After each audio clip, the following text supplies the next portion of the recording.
ओम शांति। बाबा बोले, मीठे बच्चे, तुम हो कर्म योगी। तुम्हें चलते फिरते याद का अभ्यास करना है। एक बाप के सिमरण में रह नर से नारायण बनने का पुरुषार्थ करो। प्रश्न: निश्चय बुद्धि बच्चों की मुख्य निशानी क्या होगी? जिनको बाबा के प्रति निश्चय है, वह निश्चय बुद्धि बच्चों की क्या निशानियां होगी? उत्तर है, उनका बाप के साथ पूरा लव होगा। बाप के हर फरमान को पूरा पालन करेंगे। उनकी बुद्धि बाहर नहीं भटक सकती। वह रात को जाग कर भी बाप को याद करेंगे। याद में रहकर भोजन बनाएंगे। गीत तूने रात गवाई सोई दिवस गवाई खाए। हीरे जैसा जीवन मिला कौड़ी जैसे बिक जाए। ओम शांति। पहले तुम बच्चों को निश्चय होना चाहिए कि बाबा यहाँ निवासी तो नहीं है। बाबा तो यहाँ का निवासी नहीं है। परम धाम से यहाँ आकर हमको पढ़ाते। क्या पढ़ाते? ऊंच ते ऊंचा बाप, ऊंच ते ऊंची पढ़ाई, मनुष्य से देवता बनने की पढ़ाते। यह पढ़ाई प्रसिद्ध है। इससे आसार असुर से देवता अर्थात बंदर से मंदिर लायक बनते। इस समय मनुष्य की सकल भल मनुष्य की है, परंतु बंदर विकार बंदर से भी जास्ती है। बंदर से भी मनुष्य में बहुत ताकत है। खिलाकर ताकत को पाते हैं। बंदर से तो मनुष्य में बहुत ताकत है। सीख कर ताकत को पाते हैं। यहाँ भी कोई तो बाप से सीख कर स्वर्ग की राजधानी स्थापन करते, कोई फिर साइंस सीख नरक का विनाश कराते। बरोबर स्थापना और विनाश का कार्य अब चल रहा है। विनाश हमेशा पुरानी चीज का होता। वह सब रावण को सलाम करते। सिर्फ तुम ही हो जो राम को सलाम करते हो। तुम बच्चे राम और रावण दोनों को जानते हो। मनुष्य कहते हैं व्यास ने गीता सुनाई, उसमें भी भगवानुवाच शब्द लिखा हुआ है। वह सत्य है, परंतु परमात्मा का नाम बदली कर झूठ कर दिया है। बाबा कितना समझाते हैं। प्रदर्शनी में सिर्फ एक बात ही समझ जाए कि गीता का भगवान निराकार शिव है, न कि मनुष्य। यह भी समझते नहीं हैं। यह भी ड्रामा में नूद है। सिर्फ सन्यासी हैं जो अपने को दुखी नहीं समझते। वास्तव में वह भी दुखी हैं जरूर, परंतु कहते हैं हम दुखी नहीं। या तो कह देते हैं शरीर दुखी होता है, आत्मा थोड़े ही दुखी होती। आत्मा सो परमात्मा है, वह कैसे दुखी होगी? यह उल्टा ज्ञान है। अब है झूठ खंड। राम स्वर्ग, भारत स्वर्ग था तो सचखंड था। बाप समझाते हैं यह ड्रामा अनुसार दिन प्रतिदिन दुख बढ़ता ही जाएगा। भल कितना भी यज्ञ दान पुण्य आदि करे,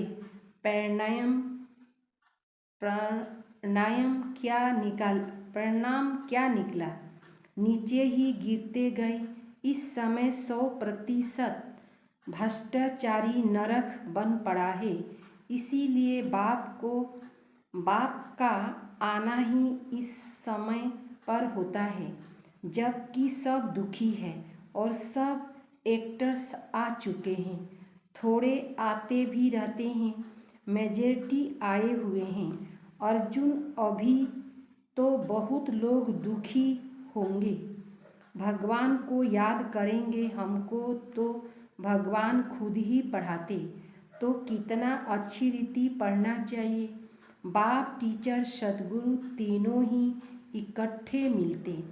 अब और किसी के पास जाए। बाप कहते हैं भल गृहस्थ व्यवहार में रहो, परंतु मुझ निराकार परमात्मा की मत पर चलो तो तुम श्रेष्ठ बन सकते हो, और कोई गुरु गोसाई की मत पर नहीं चलो। तुम पूछते हो कि परम पिता परमात्मा से तुम्हारा क्या संबंध है। गॉड फादर है तो जरूर बाप से वर्षा मिलना चाहिए। नई दुनिया का किसका भी बुद्धि में नहीं आता फादर माना रचता, स्वर्ग की रचना रचने वाला, परंतु यह है निराकार, आत्मा भी निराकार। यह मनुष्य को पता ही नहीं। आत्मा का रूप क्या, परमात्मा का रूप क्या। आत्मा अविनाशी, परमात्मा भी अविनाशी। हर एक आत्मा में अविनाशी पाठ भरा हुआ है। यह बातें जब सुने तो मनुष्य की बुद्धि चकित में आ जाती।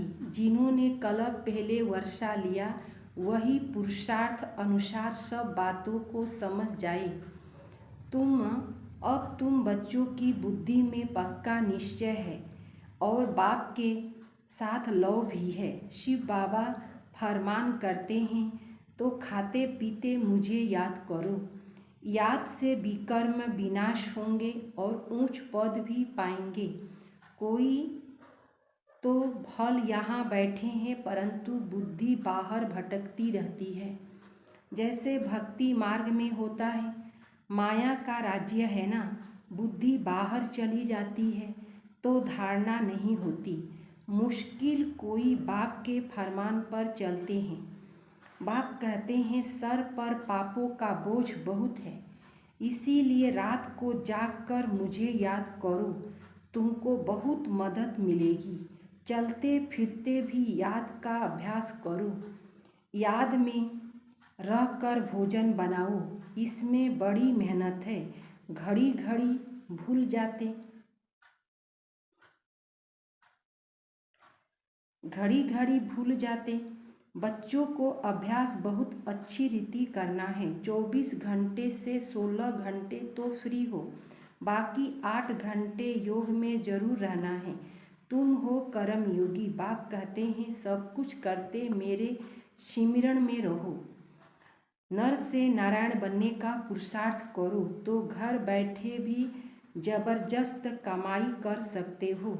बड़े बड़े आदमी भी आएंगे परंतु टू लेट। तुम्हारे में भी बहुत हैं जो कहते हैं हम लक्ष्मी को अथवा नारायण को बरेंगे, फिर घड़ी घड़ी भूल जाते हैं। ऐसे बहुत हैं जो कहते हैं शिव बाबा इसमें आते। यह बातें हमारी बुद्धि में नहीं बैठती। कोई शक्ति है, कोशिश है, परंतु बच्चे बाप को समझते नहीं, क्योंकि शास्त्रों में ऐसी बातें नहीं हैं कि बाप आते हैं। गीता है सबसे ऊंच शास्त्र, उसमें भी मनुष्य का नाम डाल दिया है।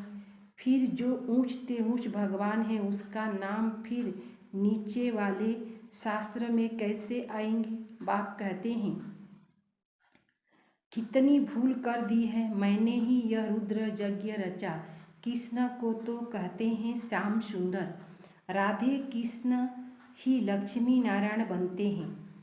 वही पूरे 84 जन्म लेते। 84 लाख कहो तो भी पहले स्वर्ग में आने वाले लक्ष्मी नारायण हैं। बाप समझाते हैं तुम देवी देवता धर्म वालों ने 84 जन्म लिया, तुम ही नंबर 1 थे। तुम्हारी अब राजधानी स्थापन हो रही है। लक्ष्मी नारायण तुम्हारे ही माँ बाप थे, अब तुम्हारी राजधानी बन रही है। तुम अभी संपूर्ण नहीं बने हो, बनना है जरूर, तब तो सूक्ष्म वतन में साक्षात्कार होता। अपने को संपूर्ण फरिश्ता समझते हो, फरिश्ता बनने के साथ लक्ष्मी नारायण बनते, उनका भी साक्षात्कार होता है। तत्वतः तुम भी बन रहे हो। कितनी अच्छी रीति समझाया जाता है। आजकल स्कूल में भी गीता पढ़ाते, जो पढ़कर होशियार हो जाए वह फिर दूसरों को पढ़ाएंगे तो पंडित बन जाते हैं। सुनने वाले ढेर फॉलोवर्स हो आते हैं। ज़बान मीठी है, अच्छी रीति श्लोक आदि कंठस्थ कर लेते हैं। मिलता कुछ भी नहीं है। तमो प्रधान 24 नंबरवार पुरुषार्थ अनुसार सब आत्माएं तो बुद्धिवान नहीं हो सकती। बाप तो सर्वशक्तिवान है। लक्ष्मी नारायण को नहीं कहेंगे।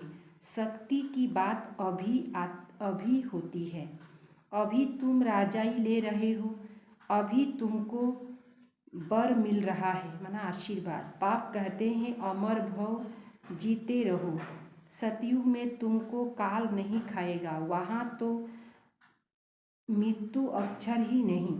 ऐसे नहीं कहेंगे कि फलाना मर गया, कहेंगे हम पुराना बूढ़ा शरीर छोड़ नया लेते हैं। महाकाल का भी मंदिर है, उसमें सिर्फ शिवलिंग रख झंडियाँ आदि लगा दी है। ऐसे बहुत पत्थर होते जिसके सोने लगा रहता, ऐसे बहुत पत्थर होते जिसको सोना लगा रहता, फिर घिस घिस कर बनाते हैं। नेपाल में नदी की रेत में सोना बहकर आता था। सतयुग में तो तुमको सोना बहुत मिल जाता, अब तो सोना ही नहीं है, एकदम खाली हो गया है। खामियां सब खलास हो गई हैं। स्वर्ग में सोने के महल बनाते, फिर से हम अपने स्वर्ग की स्थापना कर रहे हैं।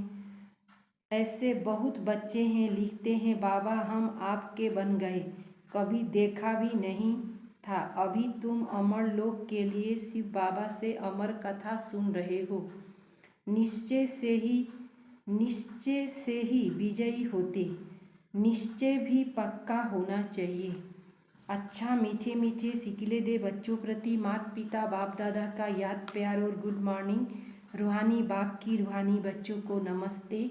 हम रूहानी बच्चों की रूहानी बाप दादा को याद प्यार और नमस्ते नमस्ते।